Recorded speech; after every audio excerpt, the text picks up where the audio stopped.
Ukikataa kumuona Yesu, umeanza kuona vitu vingine, unaanza kuporomoka. Waebrania 2. Lazima tumuone nani? Yesu. Kwa sababu kuna faida. Ukimuona Yesu utaepuka vitu vingi. Ndio Paulo akaenda kwao akawaambia hivi, nilipokuja kwenu niliamua nisione au nisijue kitu chochote kwenu ila Yesu Kristo naye aliyesulubiwa. Wakorintho wa kwanza 2:2. Anasema nilipokuja kwenu niliamua nisijue jambo lolote. Nisijue mambo ya ndoa zenu, nisijue mambo ya kulea watoto kwenu, nisijue mambo ya kuvaa kwenu, nisijue mambo ya manyumba mnaishi ni manyumba ya gorofa au ya chini. Sikutaka kujua chochote, na niliamua. Kwa sababu gani?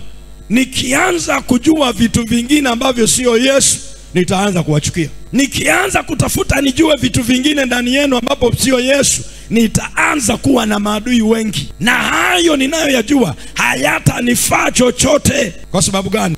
Mtu yoyote akimuona Yesu na muelewe Yesu, Yesu ndiye atakayebadilisha vyote ambavyo havijabadilika ndani ya huyo mtu. Yesu tu. Kwa hiyo nikikuonyesha Yesu na wewe unionyeshe Yesu, nimekusaidia na wewe umenisaidia. Kwa sababu gani? Tukimuona tu yeye ndiye aliye na uwezo wa kubadilisha maisha ya mtu. Chochote nachohitaji uwe na chochote unachohitaji niwe, nionyeshe Yesu ndiye atakayenifanya niwe, na ndiye atakayekufanya na wewe uwe. Vinginevyo tutachukiana, tutapigana, ngumi zitadondoka hapa. Kila mtu atapiga mwenzake, kila mtu atasengenya mwenzake, kila mtu atachukia mwenzake. Tusipoweka Yesu kuwa kipaumbele, Yesu tusipomweka kuwa ndiye anayetuunganisha wewe na mimi, hatutapendana.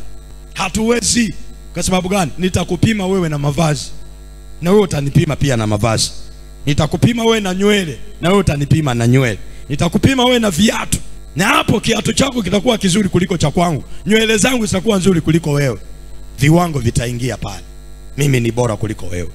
Lakini katika Yesu Kristo, Wayahudi na Wayunani wote ni kitu kimoja, wa baba wa mama ni kitu kimoja.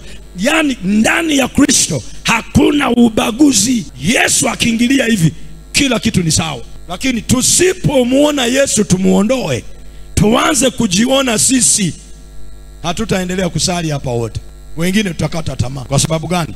Tukifika hapa na kuelezea wewe ni nani na wewe unanielezea mimi ni nani, hatutakubaliana. Lakini nikiona Yesu, wewe unione Yesu, Yesu ndiye anayesimama kati yako na mimi hapa, atatusababisha tupendane kwa lazima. Hii kanisa tutainua jeshi la watu watakaohubiri Injili. Kwa sababu gani? Kila anayeimba anaona Yesu ndani ya mwimbaji mwenzake. Kila anayehubiri anaona Yesu ndani ya mhubiri mwenzake. Kila anayesimama hapa mbele anaona Yesu ndani ya washirika, na washirika wanaona Yesu ndani ya kiongozi huyu. Kama ni Yesu tu, kila kitu kitakuwa sawa. Ni tuondoe Yesu hivi, umbea utakuwa hapa, na watakao dondosha umbea zaidi hata wajazaliwa Mbeya, kwa sababu hata waliozaliwa Mbeya hawana umbea. Mtanielewa? Sema amin. Kila mtu atakuwa anaenda kwa kiongozi kuchafua mwenzake. Nilimkuta walikuwa dada na ndugu wanatembea, waliponiona wakashtuka, macho yao ikadondoka. Naanza sikuwaelewa na wao hawakunielewa. Walishtuka sana. Kwa nini walishtuka? Nikasema nikuje nikwambia askofu, kwa sababu nilipowaona walishtuka. Walishtuka nikashtuka. Kama sio Yesu unayeona kati yao wawili wanaotembea, uombea utaanzia pale. Na maneno mengi yasiyofaa. Umewakuta tu usiku wanatoka kanisani, yule ndugu anasindikisha tu dada ili afike nyumbani vizuri. Hana chochote kati yake na yeye cha kimwili kama wewe vile unavyowaza. Lakini wewe umeshaandika kitabu, unataka kutuuzia hapa. Yesu asipoonekana, matatizo yameingia. Angalia jirani umwambie, ukiniangalia unaona nini? Muulize vizuri, mwambie ukiniangalia hivi unaona nini? Sasa shida ya huyu ambao unamuuliza huyo, haya anakuuliza huyo, yeye akikuangalia anaona umejipiga powder au la? Anaona powder, anaona vipodozi, lipstick, nose stick, ear stick, eye stick, face stick. Sasa alafu akiona vipodozi, viwango na vipimo vinaanzia hapo. Kama ninavyokuona, sidhani kama utaolewa wewe, kwa sababu wanaoolewa Sidhani kama kuna mtu anaweza kuona wewe kama anasema wanaoonekana. Mpaka anatoka kanisani anashuhudia wengine, alikaa pamoja na mimi jana lakini amepigwa akapigika. Umbea, maneno ya ovyo ovyo yanaanzia hapo kanisani. Watu kanisani wasipomuona nani, lakini akionekana hivi heshima ni pale pale. Kuna wajamaa tuliokuwa tuna hudumu pamoja na wao. Wale wajamaa wanaangalia mimi na Pacha, wanatudharau kwa sababu gani? Wao ndio walitutangulia kuingia kwa ile kanisa. Sisi tukatoka vijijini tukahamia pale tukajiunga na ile kanisa.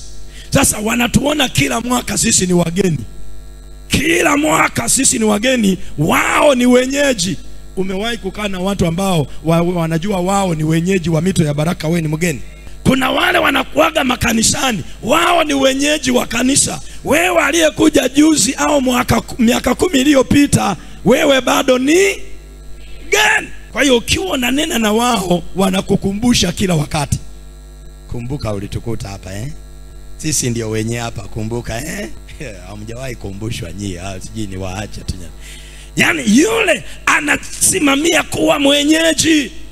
Sasa wale sisi tukiingia pale tulikuwa na neema ya kutengeneza sauti. Yani nikisikia sauti hivi na mchungaji ameshika kipaza sauti, ninaona niongeze kale niongeze. Sasa mchungaji anasikia microphone imekuwa nzuri, sema anaangalia ni nani huyu amefanya hivyo. Sasa akisimama tu, kwa sababu wale wenyeji watakao kwenye vyombo pale hautapita. Yani ukijaribu hivyo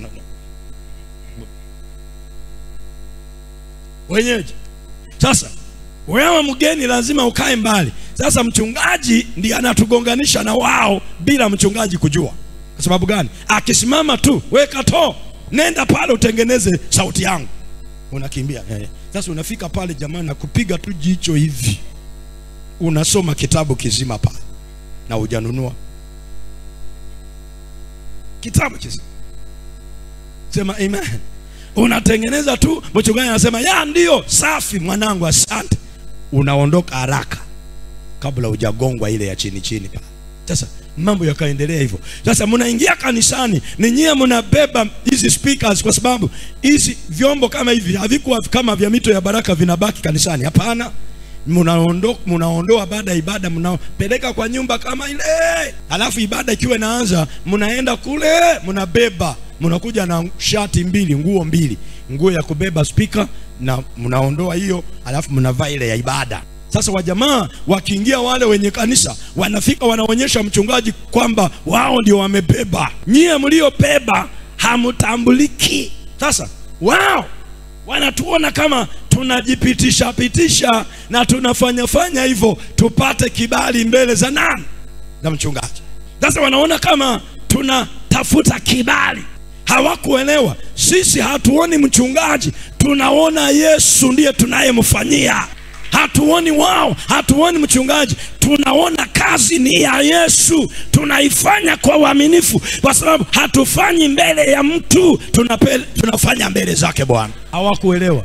Mpaka sasa hivi wako huko. Na sisemi kwamba kukaa kule ni kubaya, lakini viwango vyetu sisi tulioona Yesu na wao walioona mchungaji na kazi za pale, kuna tofauti. Sasa nimekuombea Mungu macho yako yafumbuliwe, umuone Yesu hapa.